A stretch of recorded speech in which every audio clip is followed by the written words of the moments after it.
Enséñame a no preguntar el porqué de tantas cosas, cuándo acabará. Enséñame a comprender que la vida no es comprar, que no soy dueño de nada, que primero está tu voluntad. Enséñame a escuchar tus palabras. Muy buenos días, estimados amigos, amigas, señores, señoras, señoritas, niños, jóvenes y todos aquellos que nos escuchan. Reciban un cordial y amable saludo en Jesucristo, nuestro Señor, nuestro Salvador, nuestro Redentor, unido al de nuestra Madre María Auxiliadora, nuestra Madre Protectora. María, auxilio de los cristianos, ruega por nosotros. Hoy es lunes 9 de octubre del 2023. Oye, vamos avanzando. 9 de octubre. Hoy es día del zapatero. Hoy estamos celebrando la fiesta de San Luis Beltrán, presbítero, quien estuvo evangelizando en Tubará, algunas otras regiones de la costa del Magdalena. San Luis Beltrán, que es patrono en Manatí, es el patrono de la parroquia Seminario Menor en Barranquilla y, por supuesto, fiesta patronal en Tubará Atlántico. Hoy fiesta de San Luis Beltrán. Sí, fiesta de San Luis Beltrán. San Luis Beltrán nació en Valencia, España, en 1526, es decir, siglo XVI. Y a los 20 años ingresó en la orden de predicadores. Ordenado de sacerdote, se dedicó activamente a la predicación. En 1562 fue enviado a las misiones de América. Durante 8 años trabajó incansablemente en tierras de la actual Colombia, Tubará y región de la costa, catequizando y bautizando y levantando iglesia. Su celo y su caridad le ganaron el afecto de los indios, los cuales acudían a él de todas partes y le acompañaban constantemente.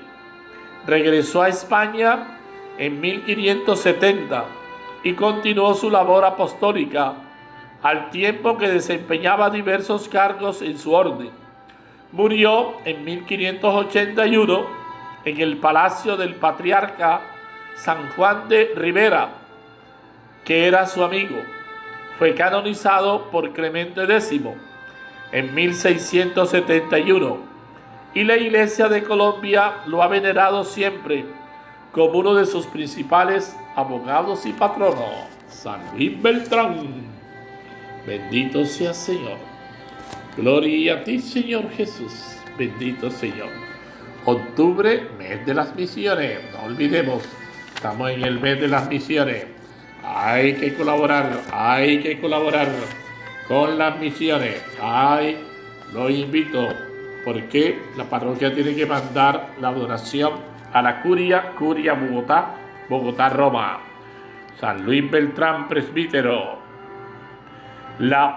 Las provincias de la Orden de los Predicadores, o Padres Dominicos, como también se les llama, que habían aceptado de buen grado el impulso reformador dado por el beato Raimundo de Capua, vieron con júbilo sus magníficos frutos.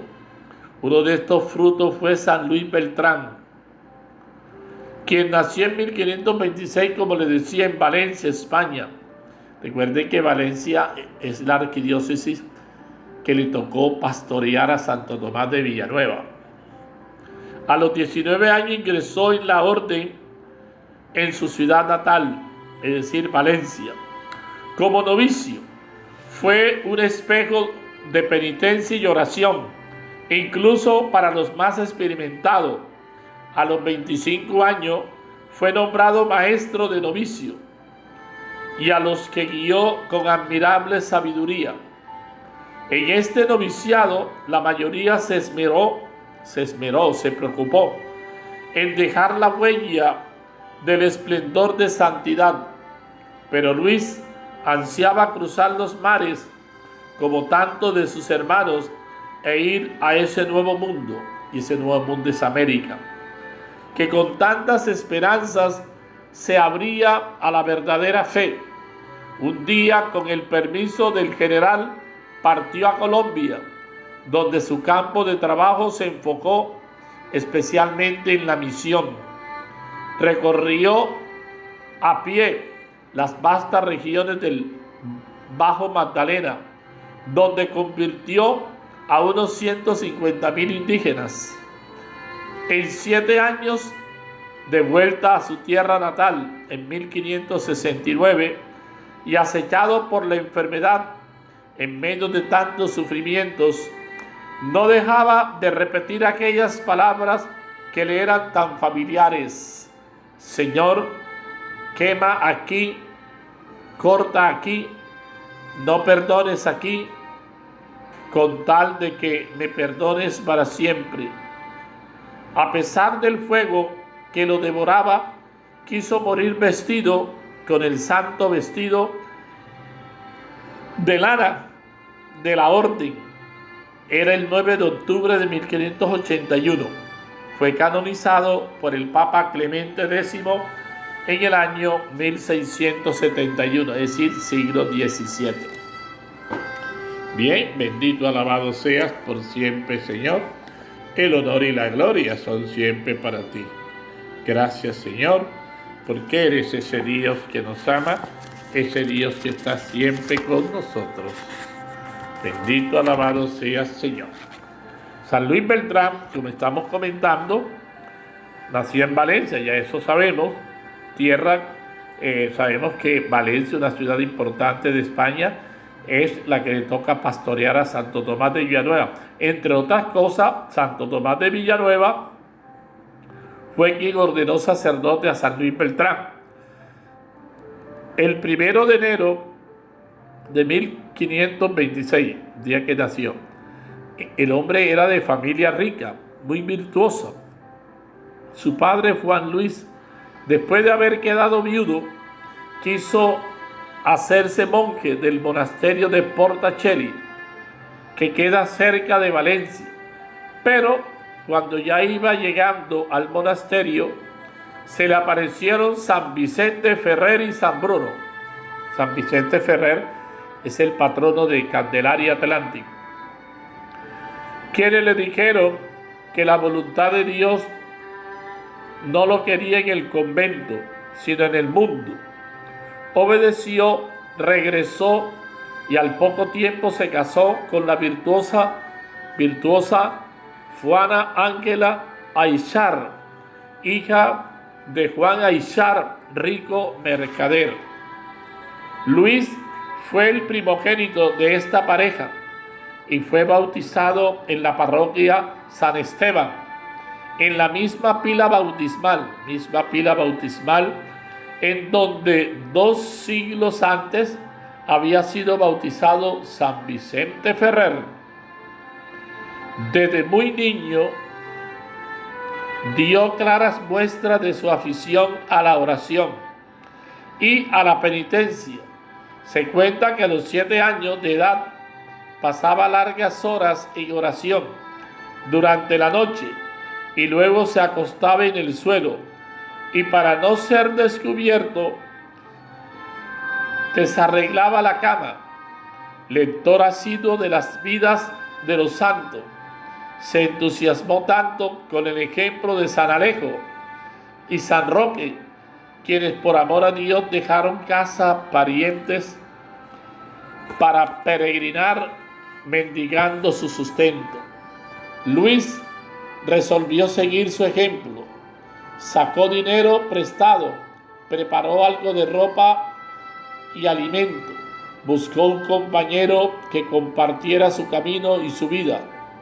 Partieron camino de Santiago, como la madre que encontraba enferma y sabía el dolor que estaba causando a su padre, le escribió una carta que todavía hoy se conserva y que comienza así: tengo muy por cierto el enojo que y la señora han recibido con la resolución que he tomado, mas ciertamente no lo debían recibir, pensando que esta es la voluntad de Dios. Como es de suponer, poco después fue encontrado por el criado que envió su padre a buscarlo. Lo encontró cerca de Buñol, descansando tranquilamente junto a una fuente cerca del pueblo que todavía hoy se conserva como entonces y que es centro de mucha devoción. A los 20 años ingresó a la orden de los predicadores y de su ordenación sacerdotal se dedicó a la predicación. En 1562 fue enviado a América. En Colombia se dedicó a la catequesis, a bautizar y a levantar iglesia. Su celo y su caridad le ganaron el afecto de los indígenas, que acudían a él de todas partes y lo acompañaban constantemente. En 1570 regresó a España y continuó su labor apostólica. En 1574, es decir, 4 años después de haber partido de América a su tierra, España, el capítulo general de Aragón lo nombró predicador general. Él mismo define su estilo: yo predico en estilo que todos lo entiendan. Y como Dios dijo a Isaías, estilo hominis, quiere decir en un buen romance claro, que lo entienda todo el mundo. Esto es estilo llano. Ningún cronista ha guardado tan bien las reglas de los historiadores como los sagrados evangelistas, que cortos en contar las grandezas y hazañas de Cristo, que sin elocuencia, que sin afecto, que sin retórica, para que resplandezca la verdad, sin color ni afeite, sin ayuda de elocuencia y saber humano. Desempeñó varios cargos en su orden. Murió el 9 de octubre de 1581 a los 55 años, relativamente joven, en el palacio del patriarca San Juan de Ribera. Ya lo había comentado. Era su amigo. Fue canonizado por Clemente X en 1671, siglo XVII, y la Iglesia colombiana lo ha venerado siempre como uno de sus principales abogados y patronos. Sí, abogados y patronos, claro. San Luis Beltrán estuvo en estas tierras, ¿no?, evangelizando, llevando una buena noticia. Esto es importante. Hoy en Tubará, me imagino, ¿no?, hay un sitio que se llama El Corral de San Luis y manaba agua, una agua preciosa, agua, ¿no? Y había el famoso pozo de San Luis. Dicen que mucha gente sacaba agua de allí, tomaba, y mucha gente quedaba sana. San Luis Beltrán fue un misionero y predicador popular, abnegado, religioso recio, austero y gran penitente. Tenía una fuerte llamada a la contemplación. Encarnó profundamente el ideal dominicano de alta contemplación. Profesó gran dedicación al estudio. Hombre en apariencia serio, poseía gran corazón, cargado de cercanía y de dulzura. El Papa Alejandro VIII lo nombró en 1690 patrono principal de Colombia. Patrono principal de Colombia, ¿no? Miren. San Luis Beltrán. Cuenten a los pueblos su gloria, sus maravillas a todas las naciones, porque es grande el Señor y muy digno de alabanza. Salmo 95, versículos 3 y 9. Bendito sea Señor. Aleluya, aleluya, aleluya. Les doy un mandamiento nuevo, dice el Señor, que se amen unos a otros como yo los he amado. Juan capítulo 13, versículo 14. Si amarse a la manera de Cristo, a la manera de Dios, no a la manera del mundo. Dice el Señor, vaya, es un imperativo, es una orden, ¿no? Vaya al mundo entero y proclamen el Evangelio. Yo estaré con ustedes todos los días hasta el fin del mundo. Es un imperativo, es una orden que el Señor da, no admite ninguna duda. Vayan. Marcos 16:15, Mateo 28:20. Alabado seas, Señor. Gloria a ti, Señor Jesús. Te damos gracias, Señor, porque siempre estás ahí con nosotros. Padre, gracias, Padre. Sí, gracias, Padre. Porque en Cristo el buen samaritano, si el buen samaritano sale siempre al encuentro del hombre, de ese hombre caído. Tú no nos dejas solos, no, de ninguna manera, que nos va a dejar solo el Señor. No nos dejas solos en las lágrimas y en la noche, sino que nos recoges en el hogar de tus manos. Haz que por tu gracia vivamos para los demás. Amén. Vivir para los demás. Si no vivimos para servir, no servimos para vivir. Bendito, alabado Señor. Bien, seguimos reflexionando, seguimos meditando la palabra de Dios en este lunes, fiesta de San Luis Beltrán, el gran misionero en estas tierras macondianas. ¿Qué dice el texto? Y el texto siempre tiene algo que decirnos. ¿Quién es mi prójimo? La pregunta que nos solemos hacer. El tema central del Evangelio de hoy, con la conocida parábola del buen samaritano, es el amor al prójimo, tema que viene introducido por dos preguntas de un letrado a Jesús. Primera, ¿qué tengo que hacer para heredar la vida eterna? Jesús logra que el doctor de la ley se autorresponda con la palabra de la misma Escritura. Amarás al Señor con todo el corazón y al prójimo como a ti mismo. La segunda pregunta del legalista viene a justificar su primera. ¿Y quién es mi prójimo? Él no lo tiene claro, no lo tiene bien claro, porque la respuesta de las escuelas rabínicas no eran uniformes, aunque siempre era restrictiva. Solo los parientes, los amigos, los compatriotas. El letrado quiere saber cuáles son los límites del amor al prójimo y hasta dónde alcanza su obligación de amarlo. Y Jesús, con la parábola, la parábola del buen samaritano, viene a responderle que no hay límites para el mandamiento del amor. Todo hombre y mujer que necesite ayuda es su prójimo. Claro, prójimo significa próximo. Todo el que está a tu lado, que convive tú. El compañero de trabajo es tu prójimo. Tu esposo, tu esposa es tu prójimo. Tu vecino es tu prójimo. De los tres viandantes que se encuentran en su camino con el herido, los dos primeros, el sacerdote y el levita, se desatienden de él. Le dan más importancia a la ley. No quieren contaminarse, no les importa. Miremos cómo nos puede pasar a nosotros. Anteponemos cualquier cosa al amor, al servicio. Pero el tercero, que no es un laico judío, como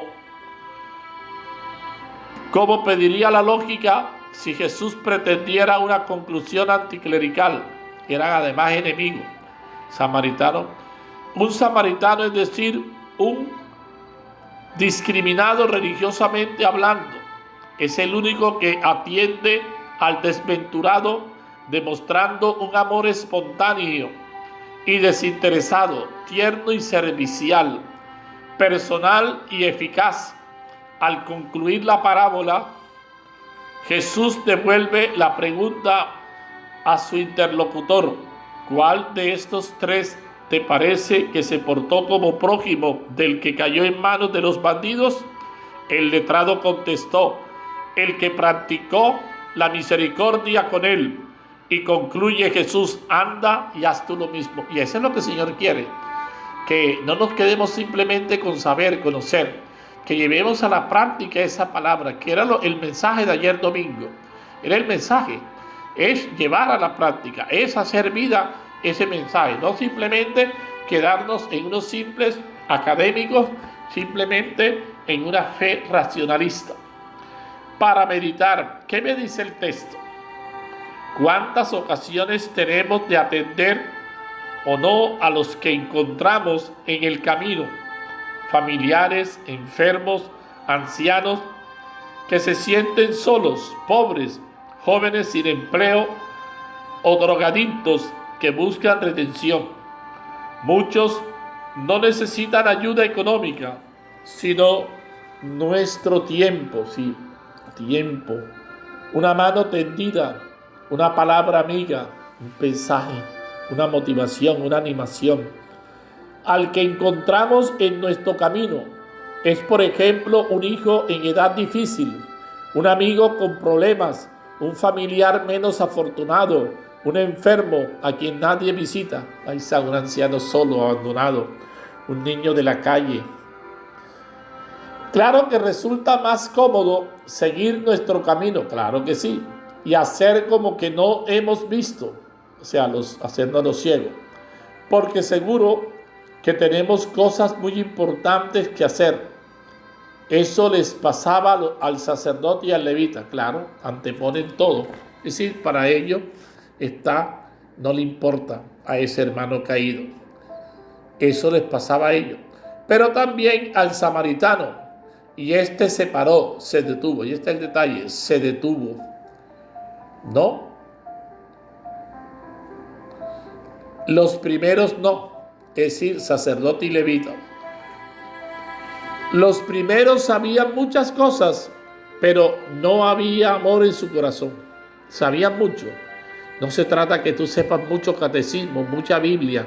No se trata de que tú hayas participado en muchos congresos, en muchos encuentros. Se trata de que pongas en práctica lo que sabes.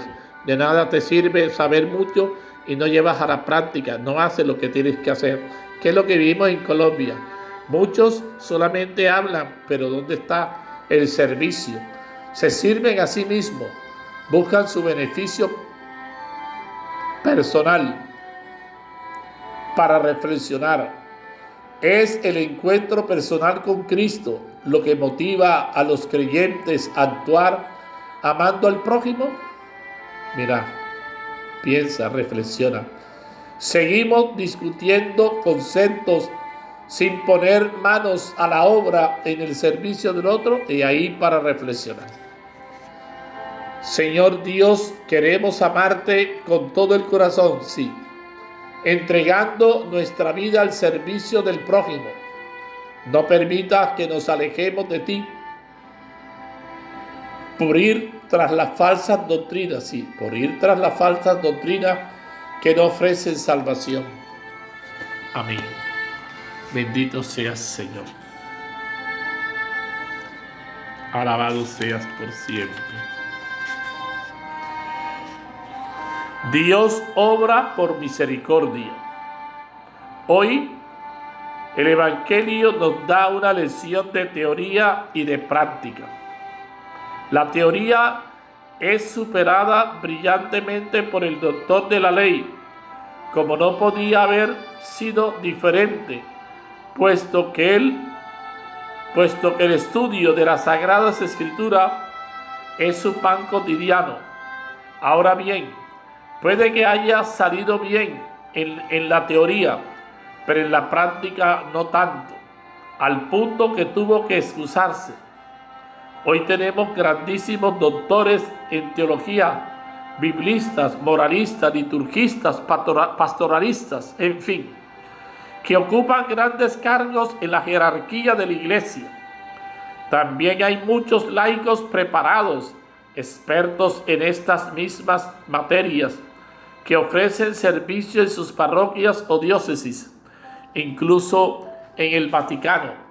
Se puede decir que hoy, más que nunca, hasta los cristianos de pie tienen la posibilidad de tener un mayor conocimiento de la fe de la iglesia.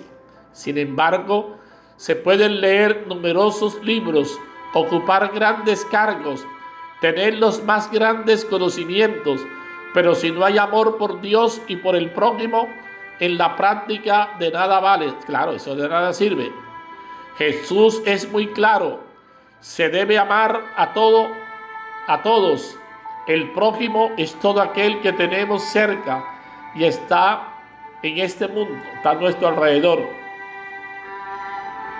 Nos cuesta pensar que todos somos prójimos de alguien. Claro, todos somos prójimos de alguien, pero sí cuesta amar a todos y ver las necesidades de nosotros para solventarlas.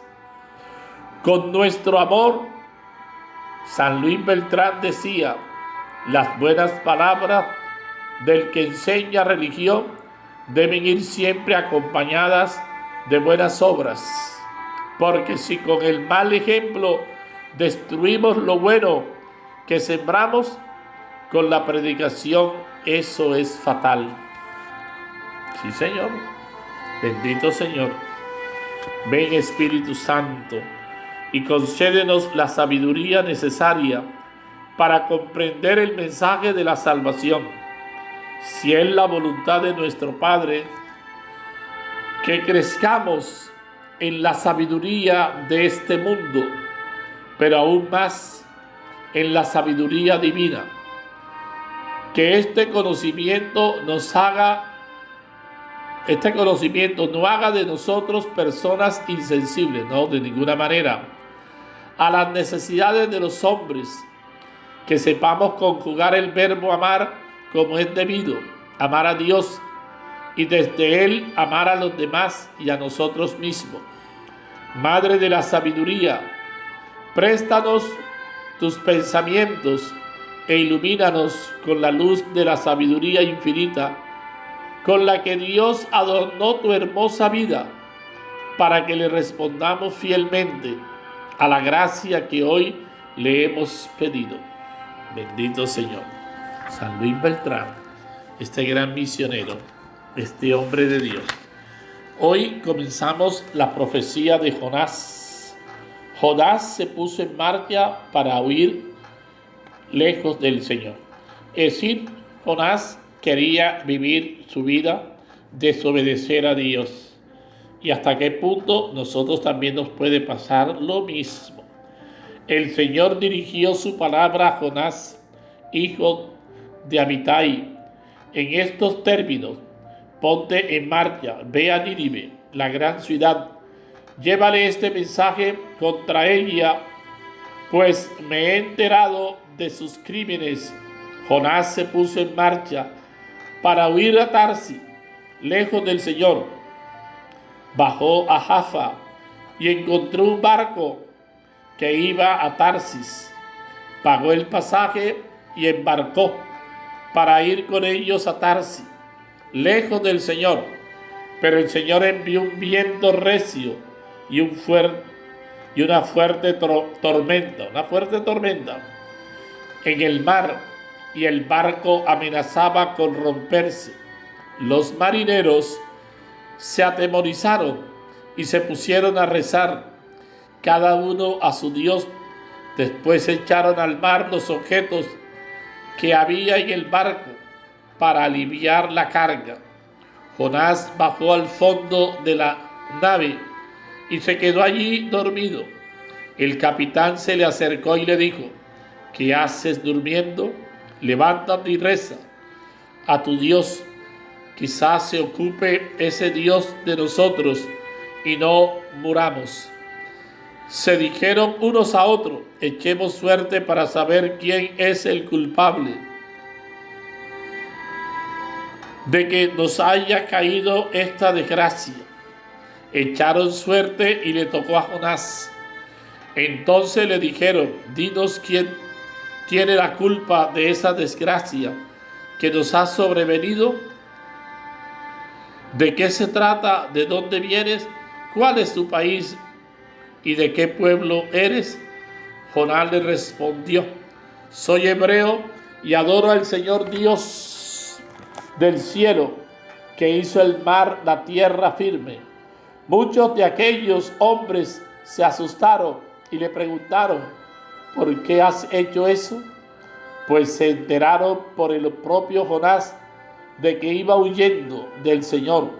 Después le dijeron: ¿qué vamos a hacer contigo para que se calme el mar? Pues la tormenta arreciaba por momentos. Jonás le respondió: agárrenme, échenme al mar y se calmará. Bien que soy el culpable de que se les haya sobrevenido esta tormenta. Aquellos hombres intentaban remar hasta tierra firme, pero no lo consiguieron, pues la tormenta arreciaba. Entonces rezaron así al Señor: Señor, no nos hagas desaparecer por culpa de este hombre. No nos imputes sangre inocente, pues tú, Señor, actúas como te gusta. Después agarraron a Jonás y lo echaron al mar, y el mar se calmó. Tras ver lo ocurrido, aquellos hombres temieron profundamente al Señor y le ofrecieron un sacrificio y le hicieron votos. El Señor envió un gran pez para que se tragara a Jonás, y allí estuvo Jonás en el vientre del pez durante 3 días con sus 3 noches. Y el Señor habló al pez, que vomitó a Jonás en tierra firme. Palabra de Dios, te alabamos, Señor. El Salmo no es un salmo, es un texto de Jonás, capítulo 2, verso 3 y siguiente. Y el Evangelio que tomamos de Lucas, ¿no? ¿Quién es mi prójimo? Es el famoso texto del buen samaritano, que nos cuestiona todo y nos invita a servir, nos invita a ser sensibles, a preocuparnos por ese hermano que necesita. El Señor esté con ustedes, y la bendición de Dios Todopoderoso, Padre, Hijo y Espíritu Santo, descienda sobre ustedes y permanezca siempre. Con la bendición del Señor y el auxilio de María Santísima, permanezcan en la paz del Señor. Buen día para todos, queridos hermanos y hermanas, y Dios los bendiga. Enséñame a vivir